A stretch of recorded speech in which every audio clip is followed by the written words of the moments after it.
Viral di media sosial sebuah video yang memperlihatkan seorang petugas tengah menggelindingkan barang dari atas pesawat Lion Air.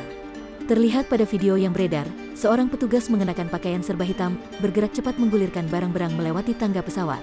Tangga tersebut terpasang di pintu pesawat bagian belakang dekat ekor.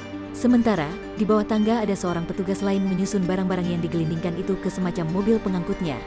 Si pembuat video terdengar berkata-kata seolah tidak percaya dengan cara penurunan barang itu. "Ih, jahat amat," terdengar dari video.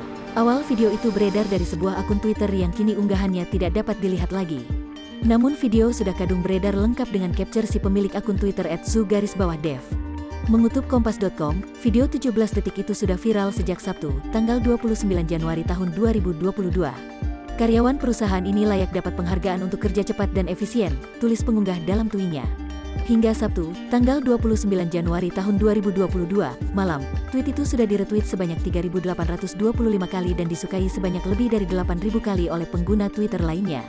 Lalu, bagaimana penjelasan pihak Lion Air terkait hal tersebut? Corporate Communication Strategic of Lion Air Group Danang Mandala Prihantoro menegaskan bahwa pihaknya tengah menginvestigasi terkait kejadian pada video tersebut.